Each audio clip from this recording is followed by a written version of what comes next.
She never crossed a physical line. No secret hotel rooms, no hidden nights, no guilty kisses. And yet, her marriage was already bleeding to death. Everyone thought she was lucky. A stable husband, a respectable home, a life that looked perfect from the outside. But love doesn't die loudly. It fades quietly, in unanswered questions, in cold silences, in being seen yet never felt. Her husband was always there and never really present. He spoke to her but never listened. He touched her hand but never held her soul. He provided comfort but never connection. She learned early how to swallow disappointment and smile anyway. Then came the messages. At first, they were harmless.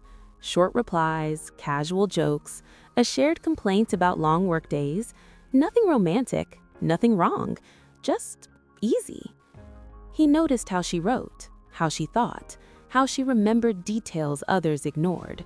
When she spoke, he didn't interrupt. When she paused, he waited. For the first time in years, she felt heard without having to beg. She told herself it was innocent, just conversation, just understanding, just friendship. But emotions don't ask permission. Slowly, she started waiting for his replies more than her husband's presence. She laughed at her phone the way she hadn't laughed in years.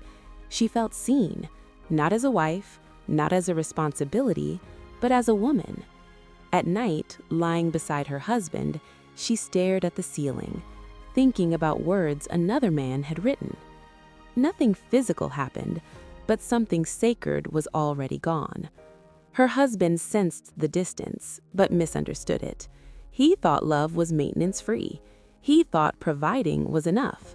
He never noticed how her eyes stopped searching for him. When he asked, "Is something wrong?" she replied, "Nothing." Because how do you explain that you feel lonely next to the person who promised to never let that happen? The other man never touched her, never crossed a line. And that made it worse, because what they shared felt pure, emotional, safe. She compared without wanting to. The patience, the warmth, the way her thoughts mattered.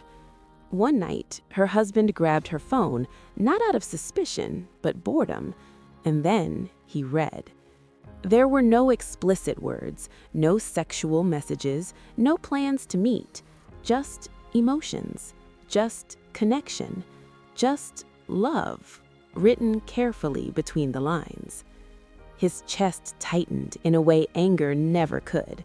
This wasn't betrayal he could scream about. This was betrayal he had helped create. He realized something devastating. She didn't give her body away. She gave away what he had neglected, her heart. When confronted, she didn't cry, she didn't defend herself, she didn't deny it.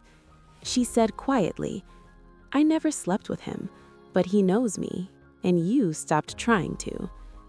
That sentence destroyed him more than any affair could have. Because how do you fight a love that grew in silence while you were too busy assuming loyalty meant permanence? She left, not dramatically, not angrily, just exhausted. He begged her to stay, promised change, promised effort, promised presence. But promises made after emotional abandonment sound hollow.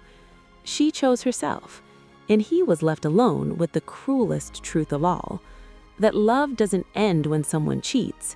It ends when someone stops caring. She didn't sleep with him. She loved him. And that was worse, because it proved that intimacy isn't about bodies. It's about hearts that feel safe enough to open.